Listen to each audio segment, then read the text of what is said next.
Assalamualaikum dan salam sejahtera. Saya Luqman Haris. Anda sedang menonton Fokus Minggu Depan di mana seperti judul program ini sudah tentu kita akan memberikan sedikit pra-tonton ataupun preview berkenaan dengan apa yang akan menjadi fokus sepanjang minggu depan dan malah setengah item berita untuk minggu-minggu selepas itu. Dan kita sudah tentu selalu tidak boleh lari daripada perkembangan politik yang sentiasa rancak dan juga tidak menentu kadang-kadang di Malaysia ini, dan hari ini mungkin berlaku satu lagi titik tolak yang akan merancakkan perkembangan politik seawal minggu depan dan juga dalam minggu-minggu akan datang sepanjang tahun ini, iaitu UMNO mengadakan Perhimpunan Agung khas, PAU khas, yang diadakan boleh dikatakan luar daripada tempoh yang selalu ia diadakan hari ini.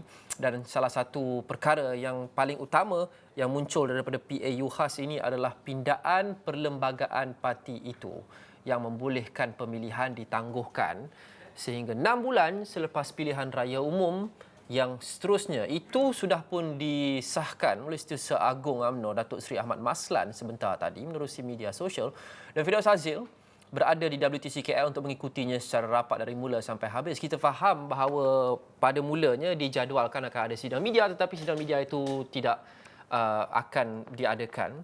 Jadi apa yang kita tahu setakat ini, kita mahu tanya kepada Firdaus Azil. Firdaus, pertama sekali tiada sidang media, tapi kita tahu perlembagaan sudah pun sah dipinda. Ini disahkan oleh Datuk Seri Ahmad Maslan.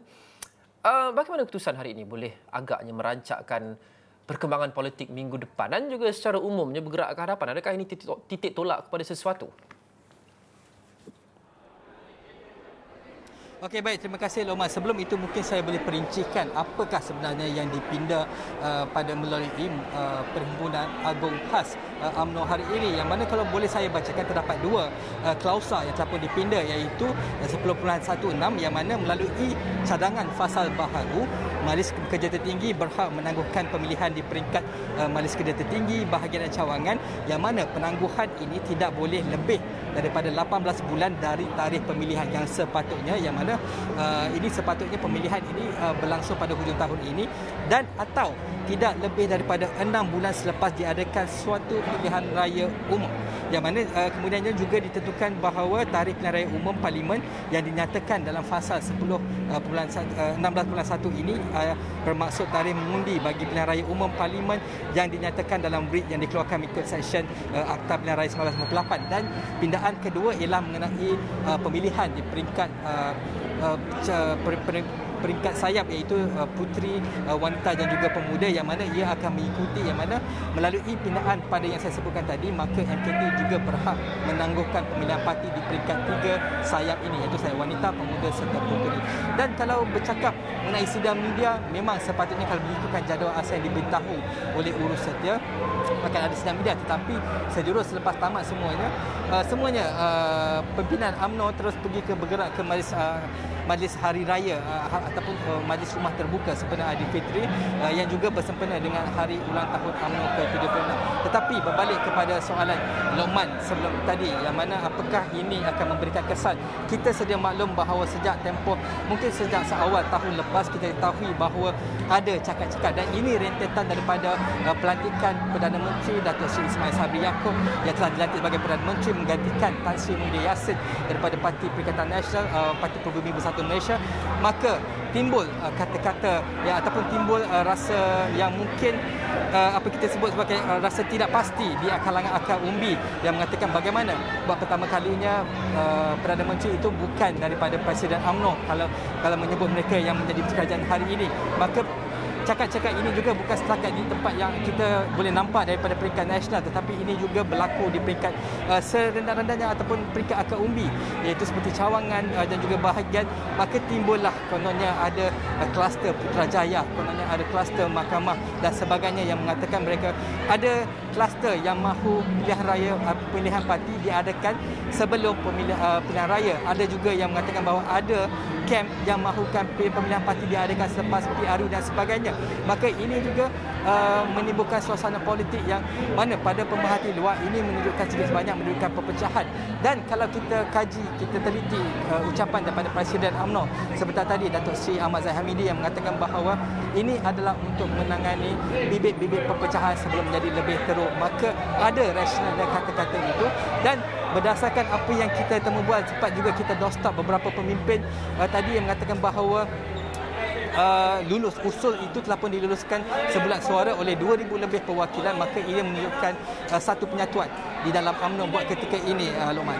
Itu perpecahan itu apa yang disebut oleh Presiden UMNO Datuk Seri Ahmad Zahid Hamidi. Adakah ini salah satu langkah untuk dilihat yang kita boleh lihat sebagai cara untuk membersihkan sebarang tentangan dan supaya UMNO di bawah Datuk Seri Ahmad Zahid Hamidi boleh bergerak sebagai satu menuju semakin hampir ke PRU15? Okey, minta maaf Luqman, boleh tak ulang balik soalan tu sebab dia terganggu sekejap tadi. Saya faham. Suasana di situ pun agak bising kerana masih lagi berlaku satu post event yang agak meriah di situ.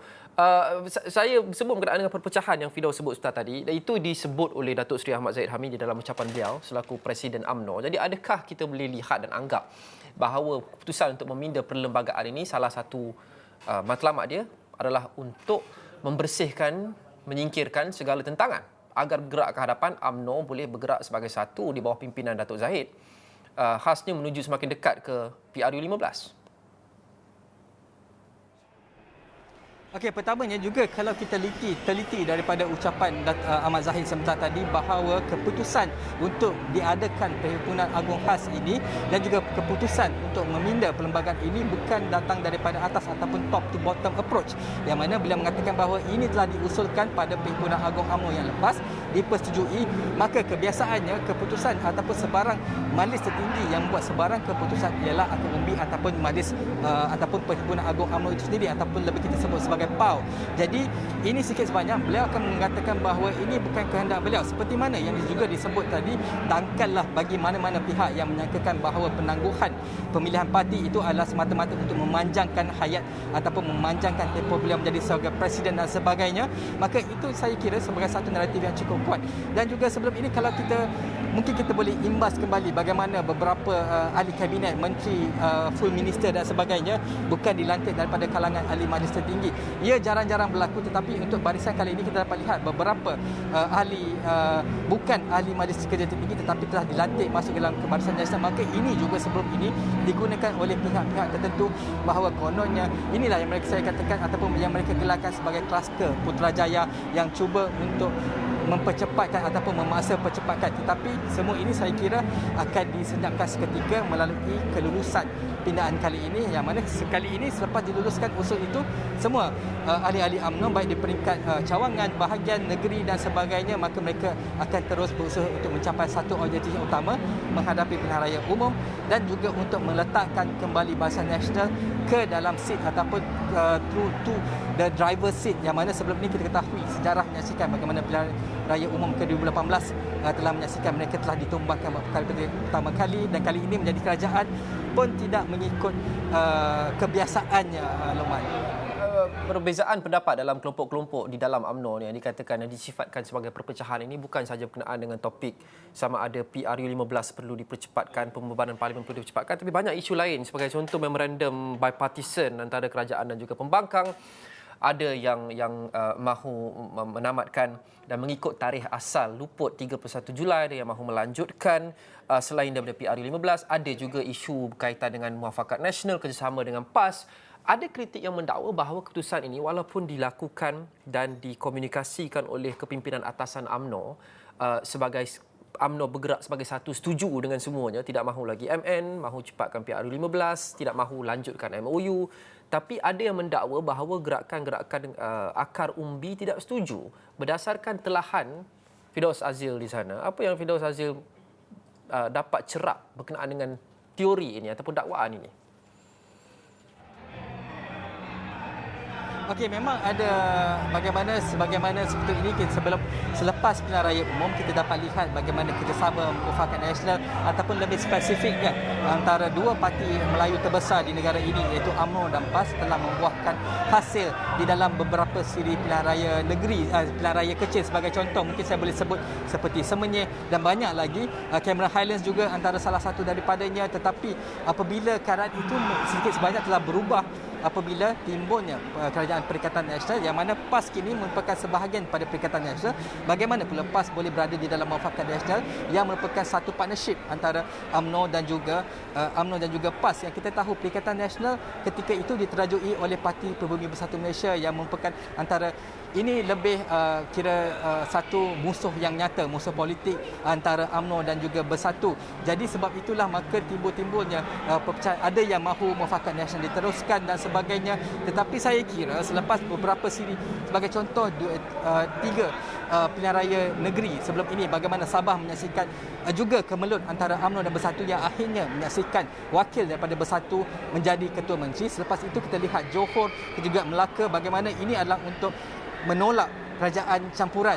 Dan kali ini keputusan Johor dan Melaka menunjukkan bahawa UMNO telah memenangi ataupun berjaya mengekalkan status quo voters mereka, base voters mereka untuk meneruskan pentadbiran di peringkat negeri. Jadi dengan kata-kata ini maka tidak perlulah lagi, bagi mereka tidak perlu lagi ada Muafakat Nasional, tidak perlu lagi ada Perikatan Nasional. Apa yang mereka pentingkan ialah kembali kepada formula asal, iaitu Barisan Nasional, yang mana ketika ini difahamkan hanya ada 3 sahaja parti daripada 13, kalau kita boleh ingat dahulu BN dianggotai oleh 13 parti, kini hanya 3 atau 4 parti saja yang tunggaknya ialah UMNO, MIC dan juga MCA sekaligus meletakkan mereka ni sebagai founding fathers ketika Parti Perikatan Nasional dahulu.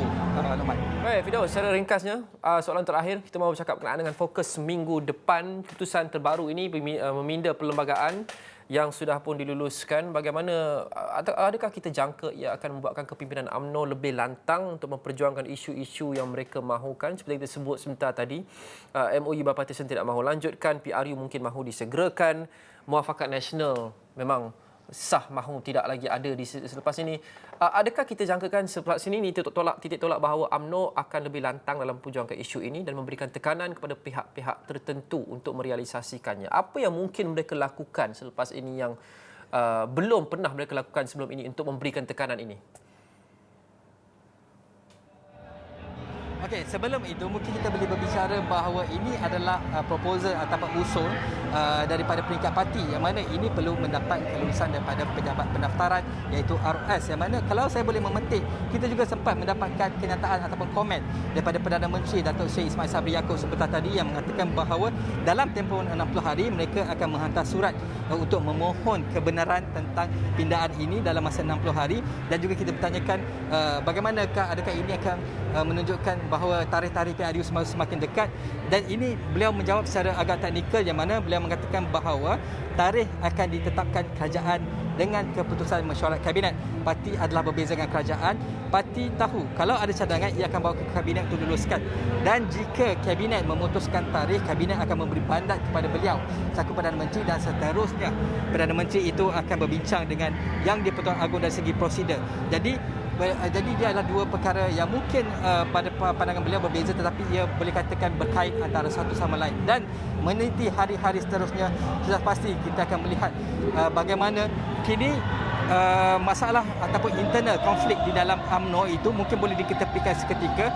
Yang pasti mereka akan bergerak sebagai satu bahtera. Mungkin the low hanging fruit ialah 31 Julai ini ialah mengenai memorandum seperti Loman sebutkan.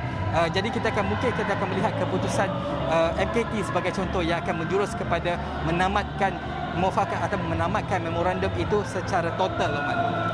Firdaus Azil, melaporkan langsung dari WTC KL. Kita boleh teriak seketika. Selepas ini kita memberikan fokus kepada satu lagi isu yang sudah menjadi fokus sejak beberapa minggu lepas dan akan terus menjadi fokus dalam minggu-minggu akan datang. Kenaikan harga barang. Bilakah trend ini akan berhenti dan sekurang-kurangnya mendatar? Itu selepas ini kita bincang dengan pakar ekonomi.